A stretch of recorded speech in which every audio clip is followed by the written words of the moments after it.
Hello guys, today I'll be talking about 10 great rock/metal albums from the year 1993. And keep in mind, this is not a top 10, and these albums are in no particular order, but yeah, these are 10 albums that I randomly selected from the year 1993 that I feel are great. So let's go ahead and get into it. We're going to start off with Aerosmith with their album Get a Grip. Now, when it comes to the fan base, the Aerosmith fan base, you have different camps, different groups. You have people that are really only a fan of the 70s work and not a big fan of their more commercial work that they do later on. And then you have people that are more of a fan of the more commercial side of the band, like albums like Permanent Vacation, Pump, and Get a Grip, and Nine Lives. For me, I like almost all their stuff. Just Push Play for me was their last good album. I know that album for some people is their worst, but I personally disagree.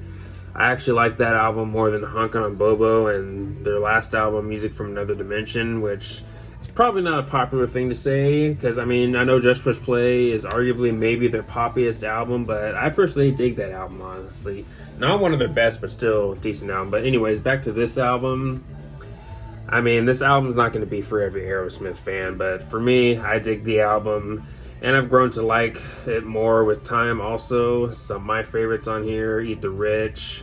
Of course, I do dig the title track. Fever is probably maybe my favorite song on here. I really like that song a lot. Definitely one of the best songs they did when it comes to their 90s work. Living on the Edge, probably my favorite of the singles.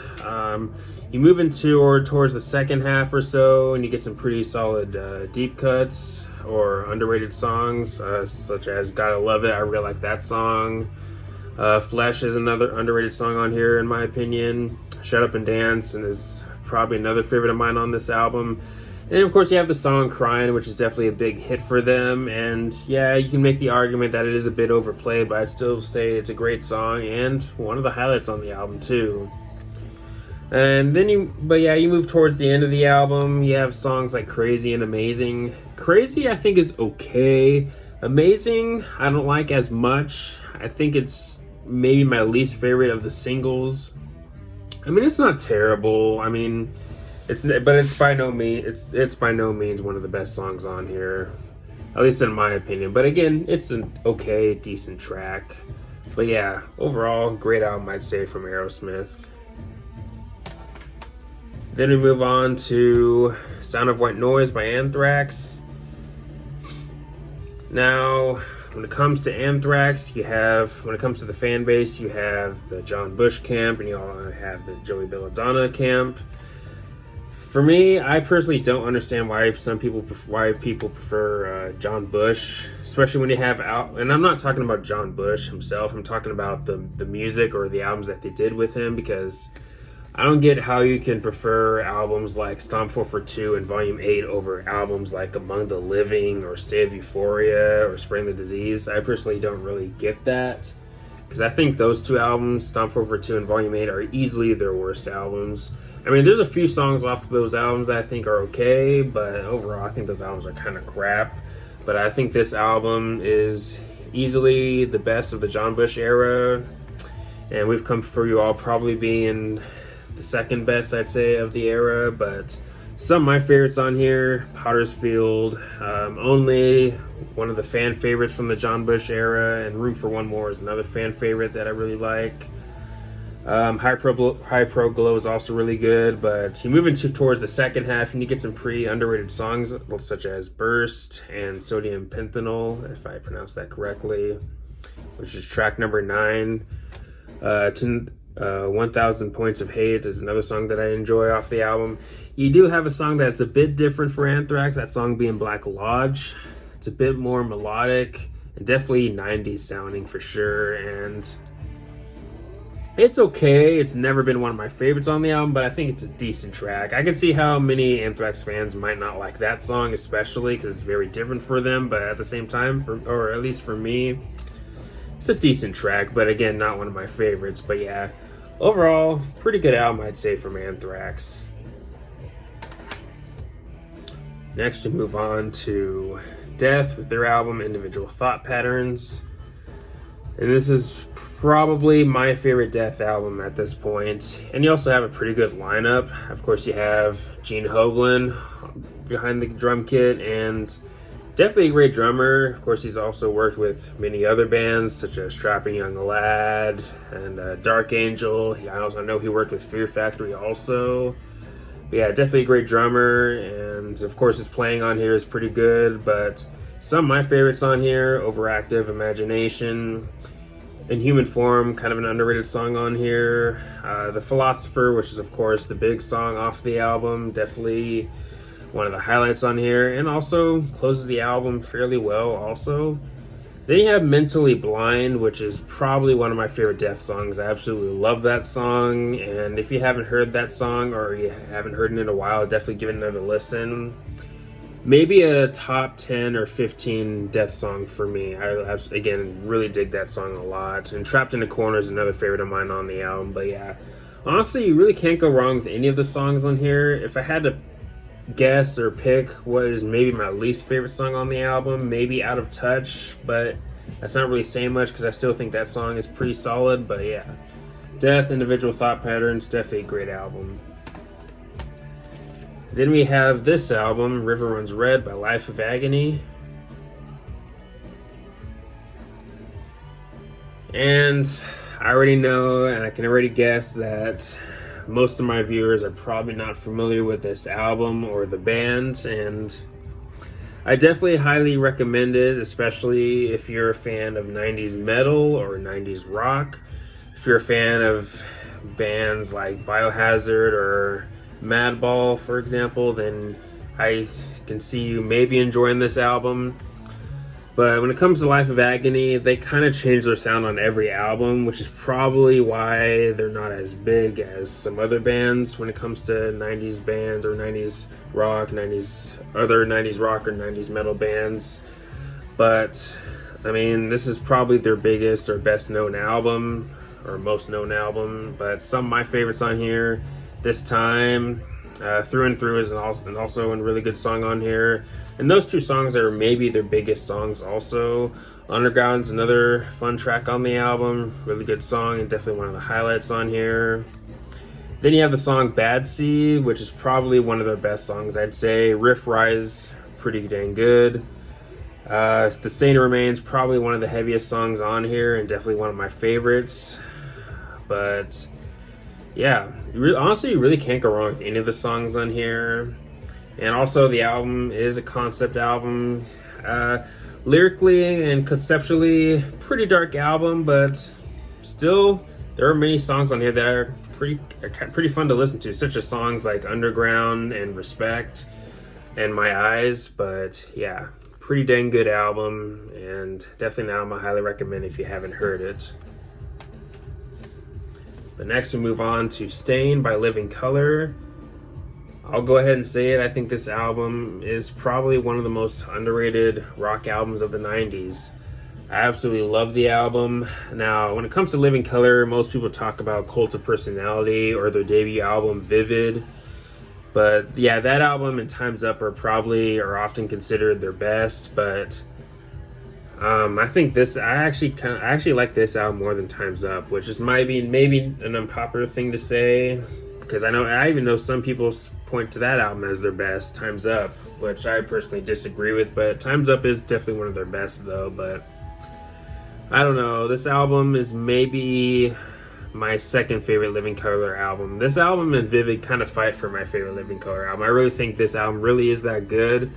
Of course, with the album, the band decided to go for a more darker / more heavier sound, and overall I think they executed that sound, or not that sound, that song, but that sound. I think they executed that sound fairly well. Some of my favorites on here, Go Away. Honestly, the first half is pretty dang good. You really can't go wrong with any of the songs from the first half. But yeah, Go Away, Ignorance is Bliss, Leave It Alone is maybe my favorite of the singles, and that song is probably the closest to sounding like their previous work. But also Auslander, maybe one of the heaviest songs on here, and also pretty good.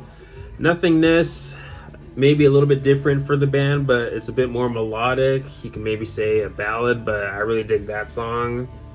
and I think it's also one of the highlights on here.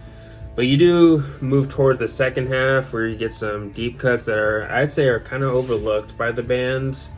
This Little Pig and Wall are songs that I'd say are kind of overlooked and kind of underrated. But yeah, really dig this album, and if you're only familiar with Cult of Personality or their debut album, definitely give this album a listen. It doesn't sound like Vivid. It is a little bit different, but if you like heavier music or darker rock or darker metal or whatever, however you want to put it, still check it out. I mean, yeah, it is, again, fairly different from Vivid and Time's Up, but still feels like Living Color, and definitely one of their best. Next we have this album, Versus by Pearl Jam. Honestly, I'd say this album is maybe almost as good as 10. I mean, 10 is often considered their best, and I'd say 10 is probably their best, but this album is a very close second for me. I think Versus is honestly pretty dang good, and maybe one of the best albums to come from grunge. I mean, this album is raw and can be pretty heavy too, especially when you have songs like Blood and Go, but even the singles on here are pretty good. Daughter probably being the biggest song on here. Dissident, I really dig the guitar work in that song. WMA, a bit different, maybe a bit more experimental, at least for the album, but I really dig that song. Maybe not one of my favorites, but still a pretty interesting song. Animals, another banger you could say off the album that I think is probably one of my favorites on here. And even the more melodic side of the album is pretty good, such as with songs like Elderly Woman, Behind the Counter in a Small Town, and the album closer, Indifference. But yeah, this album, I really like this album a lot. But yeah, if you're only familiar with 10, definitely check out this album if you haven't heard it. But yeah, let's go ahead and move on to the next album with Pork Soda by Primus. Probably my favorite Primus album. Musically, sounds a bit darker, and I really like the tone of the bass, or the sound of the bass in this album, especially in tracks like Welcome to This World, and of course the song My Name is Mud. But yeah, I really dig most of the songs on here. Bob is another song that I enjoy and probably one of my favorites on here. And of course you have DMV, which is another single on here that I think is pretty good. The Air is Getting Slippery. If I remember correctly, there's a banjo in that song, but still a pretty cool song, I'd say. And of course you have Mr. Crinkle, another bigger song from them off the album. And you also have the instrumental Hamburger Train, which I think is a pretty good instrumental. Do I think it needs to be around 8 minutes? I don't know if I'd go that far. You can maybe trim 1 or 2 minutes off of it, but still pretty good instrumental, I'd say. But yeah, Pork Soda, definitely a great album. Next we move on to Counterparts by Rush. Now, I wouldn't say this album is one of their best, but I still think it's pretty good. I think the first half definitely starts the album fairly strong, in a fairly strong manner, with Animate and Stick It Out. Stick It Out probably be my favorite of the singles. Feels a hair grungy a little bit, but still feels like Rush. And in the riffs, some of the riffs in that song feel pretty heavy for Rush. And I also enjoy Nobody's Hero. Cold Fire is probably the most underrated song on here for me. I really like that song, probably one of my favorites off the album. You also have the instrumental Leave That Thing Alone, which I think won an award for something, I can't remember what, but still pretty good instrumental. Between Sun and Moon, another underrated song on here, I'd say. But yeah, overall, a great album from Rush. Not one of their best, but still great, I'd say. Next we move on to Tool's debut album, Undertow. Honestly, this album and the next two albums in their discography kind of fight for my favorite Tool album. I mean, I know a lot of people point to Anima or Lateralis, but I think this album is pretty dang good. Maybe not as, proggy or as experimental as some of their later work, but This album is just raw and can be heavy too, and I just really dig it a lot. And some of my favorite Tool songs are on here. Even some of the lesser known songs on here are some of my favorite Tool songs, like Flood and 4 Degrees. Prison Sex, probably one of my favorite Tool songs. I would probably go as far to say that I might like it more than Sober, and Sober is another great song on here. Maybe their best known song, maybe, but yeah, definitely one of the best songs on here, I'd say. Bottom is another heavier song on here that I really enjoy, but yeah, I enjoy most of the album, and I think this album is easily one of Tool's best. And finally, we make it to the final album here that I'm going to talk about, that album being Bloody Kisses by Typonegative.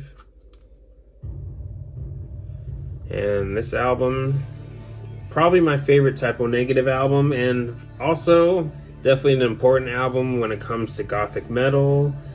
But honestly, can't go wrong with any of the songs on here. Blood and Fire, and if you don't, not counting the interludes or short tracks, Blood and Fire is maybe my least favorite on here, but that's a song that I've grown to like more and more with time. And yeah, many great songs on here. I mean, of course, everyone talks about Christian Women and Black Number One, and those songs are some of Typonegative's best, but you have other great songs on here, like, of course, the cover of Summer Breeze, which was a song that was in the soundtrack for I Know What You Did Last Summer. You have other great songs like Set Me On Fire. I really like the album closer, Can't Lose You. It's a bit slower, a bit more slow burn, but it's dark. Of course, of course that's the case with many Typonegative songs, but Can't Lose You, one of the slower songs on here, but I still really enjoy it. I also dig the title track. You have Too Late Frozen also on the album, which is probably one of my favorite Typonegative songs. But yeah, really great album from Typonegative, and definitely one of their best, I'd say, along with, of course, October Rust. But anyways, those are 10 great albums, I'd say, from the year 1993. Let me know your thoughts. Let me know if you can think of more albums from 1993 that are great, at least in your opinion, and let me know your thoughts on my picks and all that good stuff. But anyways, thanks for watching. Please leave a comment and a like, subscribe. Have a nice day, and take care.